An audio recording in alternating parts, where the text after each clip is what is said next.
Jane sa mga nalaman niya at paulit-ulit nga niyang sinasabi kahit naka-break tayo na wala siyang nalalaman at talagang nagulat siya na sa mga narinig niya. Ate Mary Jane, una sa lahat, pasensya ka na kung narinig mo sa ganitong pamamaraan itong tinatago ni Carlo sa iyo. Di ko rin alam kung bakit nagawa niya, pero ang sinasabi niya ay pinatulan lamang niya si Amado ng dahil sa pera kasi kailangan niya ng pera. Ay, hindi ho rason ho yun eh. Yung pagpatol sa kay marami hong paraan para kumita ng pera. Hindi yung ganyan na ano, 4 ho ang anak namin, hindi siya nahihiya. Maraming Nung paraan. nag-anak kayo ng 4, napag-usapan po ba ninyo na kaya niyang buhayin yon, paaralin, bigyan ng magandang kinabukasan? Okay naman po kasi yung pamumuhay namin nun eh. Maayos naman kami. Pagka ano nun po kasi Paano kayo tuloy-tuloy ang nabubuhay trabaho sa niya. araw-araw nun? Yung father ko ho kasi dati nasa abroad.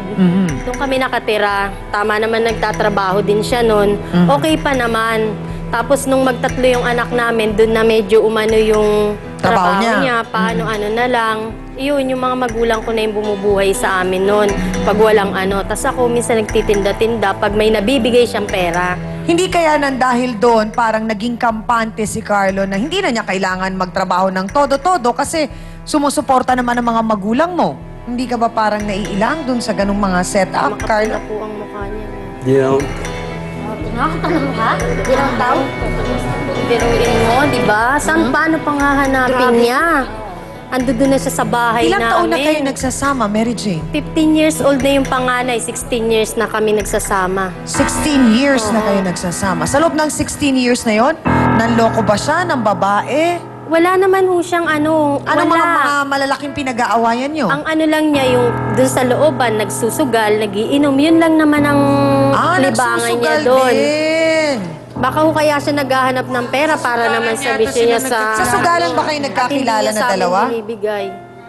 Sa sugalan kayo nagkakilala po, Kuya Amado? Sugalan din po. Sa sugalan. Tumpak ang mga hinala.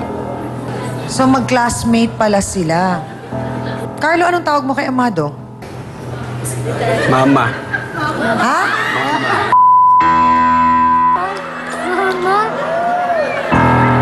Mama! Mamamatay na kayo! Mama! Ang tanong ko sa inyong dalawa, derechahan, Carlo at Kuya Amado, kaya niyo bang iwan ang mga pamilya niyo para sa pagmamahalan niyo sa isa't isa? Hindi mo kaya, Carlo? Kaya iwan ng pamilya ko. Wala na Hindi daw niya kayang iwan. Kuya Amado, ikaw, kaya mong iwan ang mga anak mo para kay Carlo? Hindi rin po. Hindi rin. Pero bakit kanina sinasabi mo si Carlo ang kaligayahan niya? Tanungin naman natin kaya ang mga kababaihan. Mary Jane at Ate Maria, kaya niyo po bang iwan ang dalawang ito sa ngalan ng mga anak po ninyo? Ako po, ma'am, hindi ko po masasabi kasi para po sa mga bata na mangangailangan para pag malaki na sila, lumakad tumanda, kilala pa rin nila yung magulang nila. Hindi ko naman tinatanggal yung karapatan niya sa mga anak niya. Kayo po, Mary Jane. Ako po, hindi ko masasabi talaga matatanggap ko siya sa ngayon. Hindi ko talaga hindi ko lubos maisip talaga na ba't nagawa niya sa akin yan. Ang sinasabi niya kasing dahilan, hirap daw ng buhay, kinailangan lang na may kitain siya. Hindi po. O kaya, masagat o mo baka yun. naman talagang may problema na si Carlo sa kanyang addiksyon sa pagsusugal. Hindi ko po alam sa kanya. Basta't ako po, hindi ko kung matatanggap ko siya sa ngayon. Umaasa po kaming lahat dito sa face-to-face na pag nakausap na po ng ating trio tagapayo ang ating mga bisita ngayong umaga ay kahit paano masusolusyonan pa ang problemang ito na kanila pong pinagdadaanan. Hindi ko alam kung paano ko i-explain sa mga anak ko. Mga bata kasi mga na-apekto rin. Opo, hindi na yun. Sinasabi ko nga, yung pagiging epekto nito na hindi maganda. Lalo, yung 15 years old na babae na Lalaki po. So makipag-ayos kayo sa inyo. Lalo ka na. Humingi ka ng tawad sa asawa mo, di ba? Ha? Opo. Siya pala, nagpakahirap para may taguyod pa nila. Tapos, yung pera pupunta lang sa iba. Pati nag-ipon ka. Nahirap ma-restore yung diwala ng mga anak mo. Alam ko pong, Attorney Ben, napakahirap nitong ating problema ngayong umaga, lalo na para dun po sa mga kababaihang nasa puti. Dahil talaga pong masakit para po sa kanila na malaman na ganito ang pinagdadaanan po nila sa piling ni Amado at ni Carlo. Totoo po yan, Chang, at unang-una ako ay bagaman nalulungkot at nakikiramay sa kalagayan ng mga narito sa puti, sa kalagayan ni Aling Maria at ni Marian.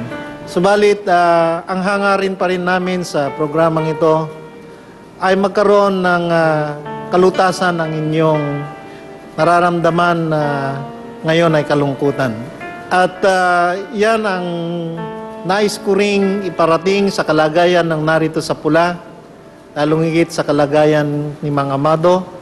Ako'y patuloy na humihingi sa iyo ng konsiderasyon, bagaman ikaw ay may pusong babae, ngunit sa kalagayan mo na ikaw ay nagpakasal, nagkaroon ng 2 anak, ay dapat manindigan ka, Mang Amado, na talagang ipakita mo na ikaw ay mabuting asawa at mabuting ama ng iyong mga anak. Sa kalagayan mo, Carlo, marami namang mga hanap buhay. Hindi yung mga bagay na ito ang siyang ibubuhay mo sa iyong pamilya. So sana sa dako pa roon ng inyong mga buhay, hangad namin ang kapayapaan ng bawat isa sa inyo. Yun lamang.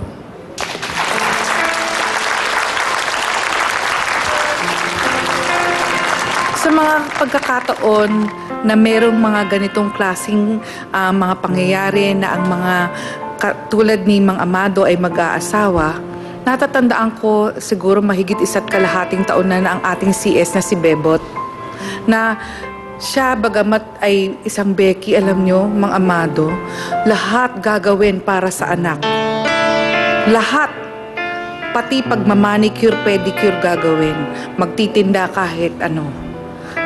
Kaya tuloy inisip ko na tama si Hans, ikaw nga lang yata yung kauna-unahan na hindi gumagawa ng pagmamalasakit sa inyong mga anak. Dahil kung tutuusin nga, mas dual pa yung role nyo eh. Pero pwede pa kayo maging nanay at tatay. Sana yun na lang pinag-igihan nyo. Bagamat nagulat nga ako, naglalaba pala kayo, yun yung inyong trabaho eh. Pero sana yung mga kinikita nyo doon para sa anak nyo. Yun lang.